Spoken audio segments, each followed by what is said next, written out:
अभी देहरादून में प्रोटेस्ट हो रहे थे अंकिता भंडारी मर्डर केस को लेके, और हरिद्वार की एक मंडल अध्यक्ष थी बीजेपी, तो वो क्या बोलती चलो वो आप खुद ही देख लो, मैं क्या ही बोलूं। मैं हरिद्वार से आई हूँ, भाजपा से मंडल अध्यक्ष हूँ। ऐसी भाजपा को, ऐसी गंदी भाजपा को जिसने आज हमें रुला दिया। तो अगर बात इस लेवल तक आ गई हो ना, तो समझ जाओ कि बहुत कुछ गलत हो रहा है।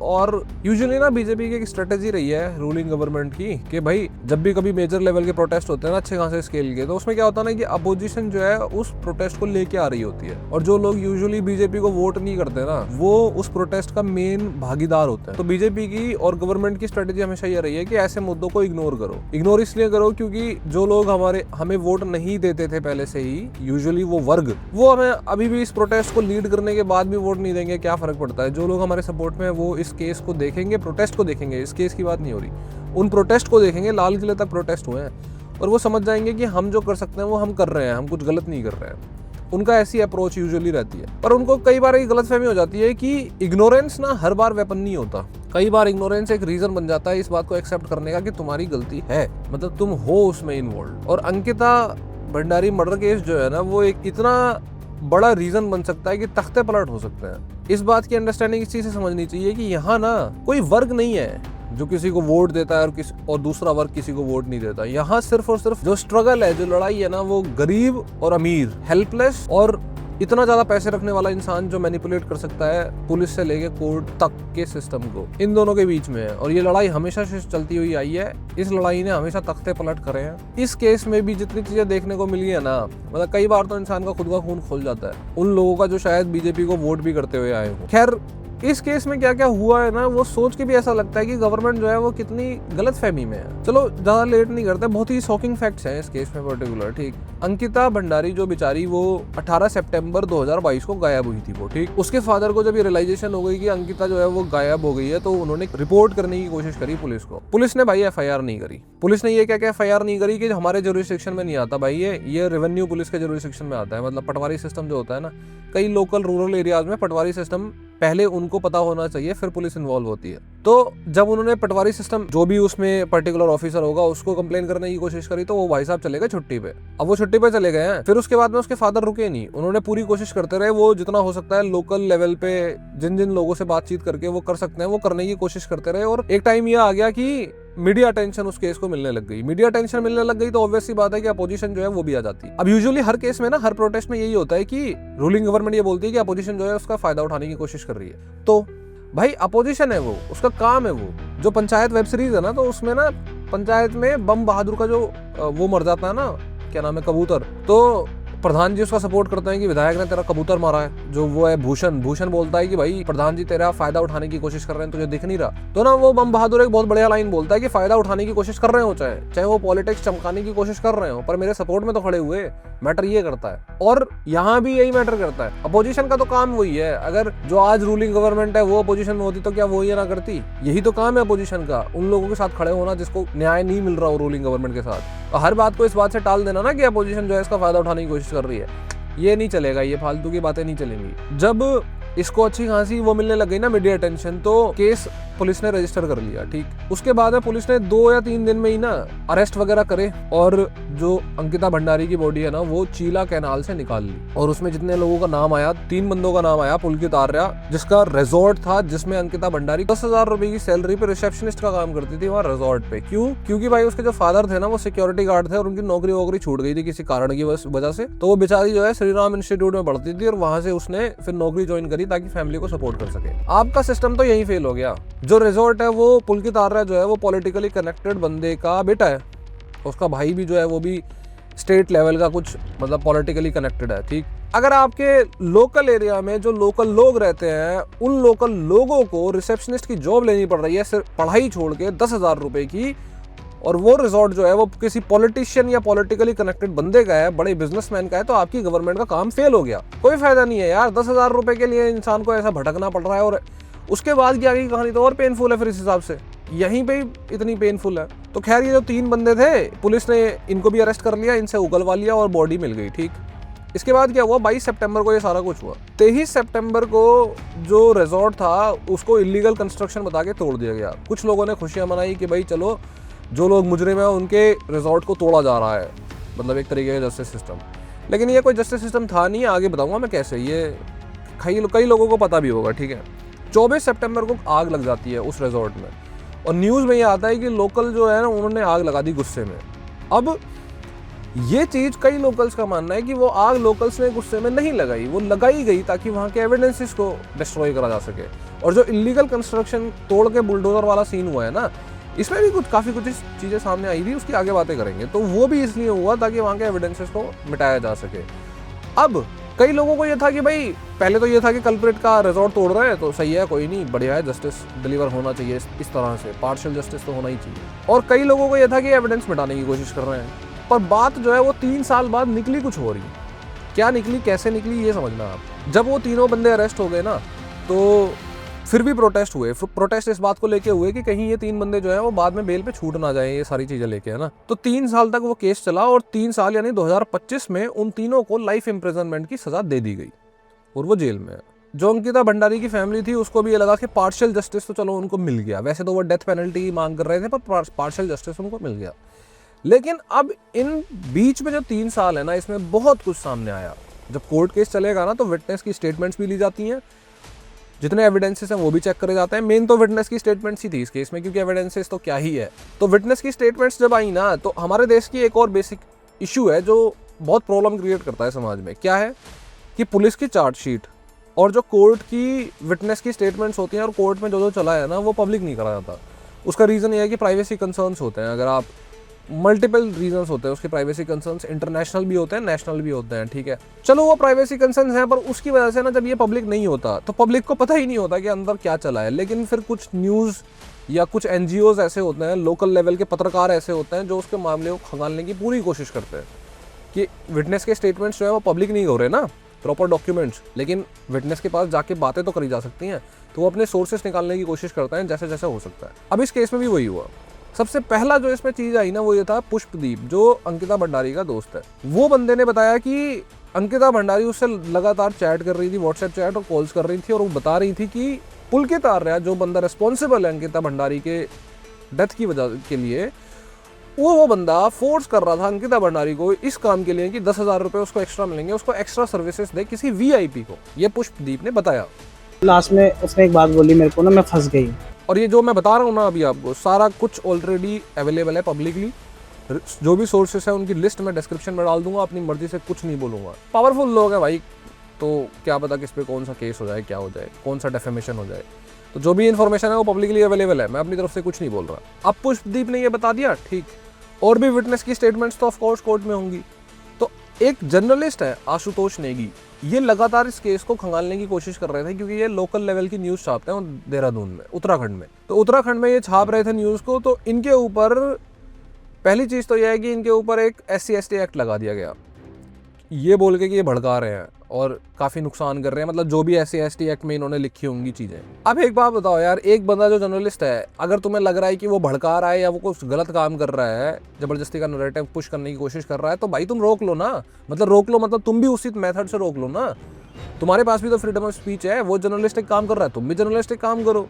तुम उसके अगेंस्ट तुम SC/ST एक्ट लगा के क्या उसको डराना चाहते हो, लिटरली। और सिर्फ बात इतनी नहीं है, एक्चुअली आशुतोष नेगी ही वो बंदे हैं, वो जर्नलिस्ट है जिन्होंने इस पूरे केस को एक्टिव रखा है, मतलब वन ऑफ द वो इंसान है। और इन्होंने CBI मांग की भी जो डिमांड थी ना, जो प्ली डाली थी 2022 में, जिस टाइम पे ये इंसिडेंट हुआ था, उसी टाइम पे सितंबर के बाद अक्टूबर में इन्होंने ही डाली थी। यही उस चीज़ को पुश कर रहे थे कि CBI इन्वेस्टिगेशन इस पे होनी चाहिए। उस टाइम तो कोर्ट ने उसको रिजेक्ट कर दिया कि नहीं, CBI पहले पुलिस इन्वेस्टिगेशन और बहुत कुछ अभी चल रहा है तो वो होना चाहिए पहले, ठीक है। लेकिन आज की डेट तक भी CBI इन्वेस्टिगेशन गवर्नमेंट ने नहीं बिठाई है। 3-4 साल हो गए भाई, तुम क्या छुपाने की कोशिश कर रहे हो? अगर तुम नहीं कुछ छुपा रहे हो तो फिर CBI इन्वेस्टिगेशन बैठा दो, ठीक। अब आशुतोष नेगी को इसके कॉन्सिक्वेंसेस फेस करने पड़े। उन्होंने बताया कि कई सारे थ्रेटनिंग मैसेजेस, थ्रेटनिंग थ्रेट्स भी उनको आए। इनफैक्ट जो अंकिता भंडारी की मदर है ना, उन्होंने ये बताया कि आशुतोष नेगी की वाइफ का ट्रांसफर पिथौरागढ़ कर दिया, जो नेपाल बॉर्डर पे है उत्तराखंड के अंदर। क्लियर कट है भाई, तुम क्या करने की कोशिश कर रहे हो। पर 3 सालों में और भी कुछ हुआ, शॉकिंग फैक्ट्स बता रहा हूँ मैं आपको जो हुए हैं। जब विटनेस की स्टेटमेंट्स हो रही थी ना, तो उसमें एक और चीज सामने आई कि जो जेसीबी का ड्राइवर था ना, जिसने इलीगल कंस्ट्रक्शन को तोड़ा था, और ये मैं खुद नहीं बता रहा हूँ, ये फिर से मैं इसमें अटैच करूंगा, मार्क करवाऊंगा एडिटर से। तो जब वो इलीगल कंस्ट्रक्शन को तोड़ रहा था तो वो पहले तो आके प्रोबेबली वो एसडीएम के ऑर्डर पे आया। उसने वहां पे इलीगल कंस्ट्रक्शन का मतलब उसने रिजॉर्ट की दीवार तोड़ी और गेट तोड़ा।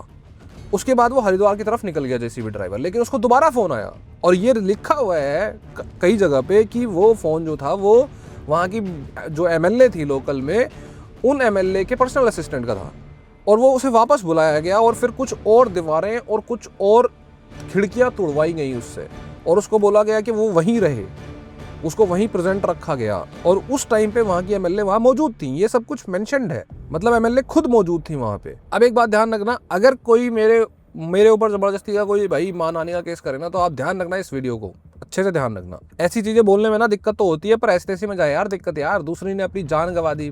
और भाई तुम लोग जो है वो इस बात को, इतनी सी बात को समझ नहीं पा रहे हो कि इस पूरे सोसाइटी में जो एक सबसे बड़ा दर्द है ना, वो ये है कि पावरफुल बिजनेसमैन, पॉलिटिशियंस कुछ भी कर सकते हैं, और जो बेचारा मिडिल क्लास का इंसान है, जो गरीब है, उसके बाद कुछ है ही नहीं, उन्हीं से वोट लेते हो ना भाई जी। ये जो इलीगल कंस्ट्रक्शन है, सो फार इलीगल कंस्ट्रक्शन का नाम देके क्या चीज़ मिटाने की कोशिश करी जा रही थी, क्या चीज़?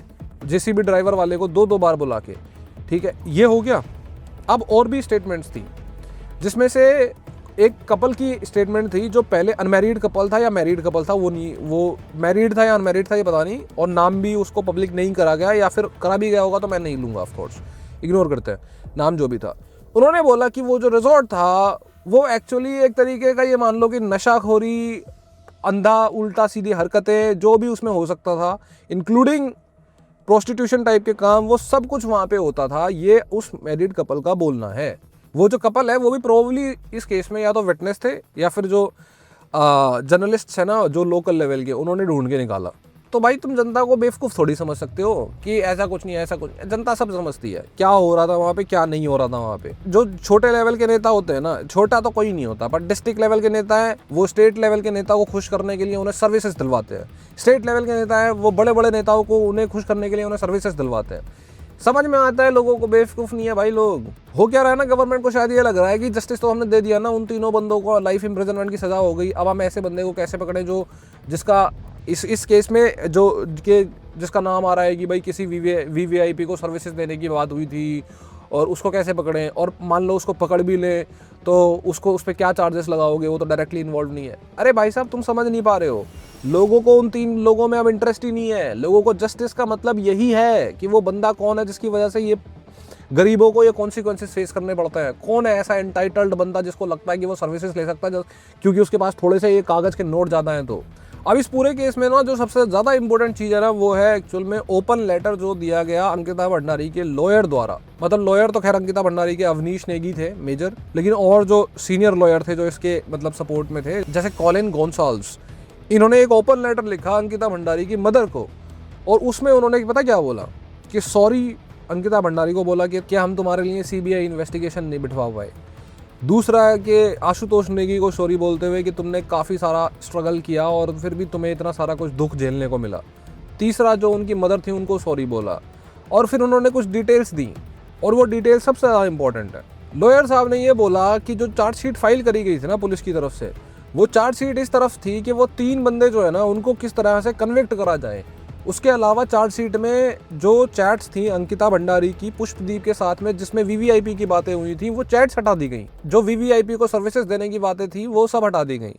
दूसरा कि ऐसा मानना है कि पुष्पदीप को, जो अंकिता भंडारी का फ्रेंड है, उसको एक वीवीआईपी का एसोसिएट मिला पैसे के बैग के साथ में स्विमिंग पूल के पास में, और पुष्पदीप ने पुलिस के सामने उसको फोटो देके पहचाना, लेकिन वो सब गायब है, वो सब इंक्लूड ही नहीं करा गया। लॉयर साहब का कहना है कि अगर उस एसोसिएट को ढूंढा जाए, उसको फॉलो करने की कोशिश करी जाए, तो आराम से वीवीआईपी का नाम सामने आ सकता है। लॉयर साहब का ये भी कहना था कि जो अंकिता भंडारी का रूम था जिसमें वो रहती थी, उसकी फोरेंसिक एनालिसिस जो थी, उसकी रिपोर्ट चार्जशीट में या फिर कोर्ट डिटेल्स में नहीं है। और एक बहुत ऑब्वियस सी चीज, सीसीटीवी फुटेज, जिससे उस वीवीआईपी के डिटेल्स जो है, या और हो सकता है कुछ और भी लोग हों, उनकी डिटेल्स सामने आ सकती थी, वो है ही नहीं।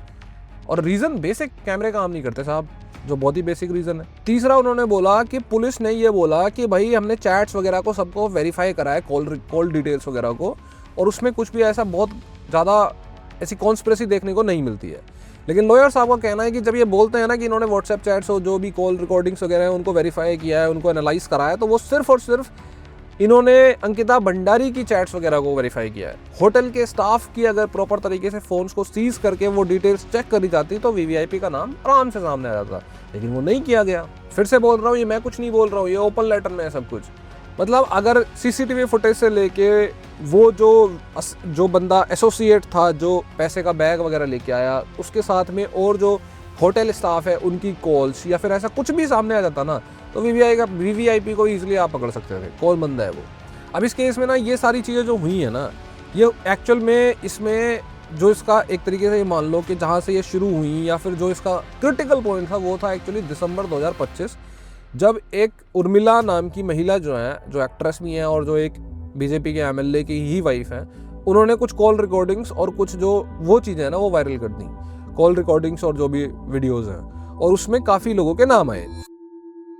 अब ये उसमें है नहीं है हमें नहीं पता भाई, पर तुम सीबीआई इन्वेस्टिगेशन की अगर नहीं पुश कर रहे हो तो कुछ ना कुछ तो छुपाने की कोशिश कर रहे हो ना बार बार। और सारा केस में ये साफ साफ दिखाई दे रहा है कि पूरा केस जो है वो उन 3 कल्प्रेट्स को उनको तो राइगोरियस पनिशमेंट दे दी। और इस पूरे केस में ना बाहर वालों को जो दूर से लोग देखते हैं ना, उनको लगता है कि सिर्फ अंकिता भंडारी मर्डर केस की बात हो रही है, नहीं हो रही है। वहाँ के लोकल लोगों का ना बहुत बड़ी एक उनका जो चीज़ है ना जो वो फेस कर रहे हैं वो ये है कि भाई देखो, कुछ जो पहाड़ी रीजन्स होते हैं ना वो टूरिज्म पे डिपेंडेंट होते हैं, ठीक, टूरिज्म सेक्टर पे डिपेंडेंट होते हैं। पर भाई तुमने जो सिस्टम ऐसा बना दिया है कि बाहर से जो पैसे वाले लोग हैं ना वो रिजॉर्ट्स खरीद लेते हैं, वो होटल्स खरीद लेते हैं, वो रेस्टोरेंट्स खरीद लेते हैं। फिर बाहर से अगर वहाँ कोई लोग घूमने आ रहे हैं तो भाई वो जो 50-70% पैसा है वो उन्हीं रिजॉर्ट्स और होटल्स में और बड़ी बड़ी जो कैफ़ेज़ होते हैं उनमें खर्च करते हैं। और ये जो बड़े बड़े कैफ़ेज़ और होटल्स के मालदार लोग हैं वो उनको ऑन करते हैं। वही लोग जो टूरिज्म सेक्टर का बेनिफिट्स जो उनको होना ही नहीं चाहिए, लोकल पॉपुलेशन को होना चाहिए। गवर्नमेंट को लिटरली खुद से होटल्स, खुद से रेस्टोरेंट्स हिमाचल में है, हिमाचल में कई सारे रेस्टोरेंट्स की चेन को गवर्नमेंट चलाती है। अगर वो पैसा वो गवर्नमेंट चलाए और उसके बाद में लोकल्स को उसका पैसा मिलना चाहिए, वो होना चाहिए। होता क्या है भाई, अगर तुम बिजनेसमैन हो, तुम पैसे वाले हो, पॉलिटिशियन हो, तो तुम बड़े बड़े रिजॉर्ट खरीद लेते हो। टूरिज्म के नाम पे जो रेवेन्यू क्रिएट होता है वो दिख तो जाता है डॉक्यूमेंट्स में कि भाई देखो हम तो टूरिज्म सेक्टर कितना सही कर रहा है, यहाँ का लोग जाते भी हैं, पर वो पैसा जा कहाँ रहा है? लोकल पॉपुलेशन को प्रॉपर उसका कंजम्पशन मिल रहा है? उस पैसे का नहीं मिल रहा है भाई। लोगों की वहाँ पे लिटरली ये डिमांड्स हैं, उनको बहुत प्रॉब्लम हो रही है इस चीज़ से। उनके राइट्स का क्या भाई? वो लोग हमारी तरह इस प्लेन एरिया में नहीं रहते भाई कि कहीं भी चले जाएंगे, कभी भी उठे और 12 किलोमीटर चले गए, उठे और 100 किलोमीटर चले गए, वो नहीं जा सकते रोज रोज।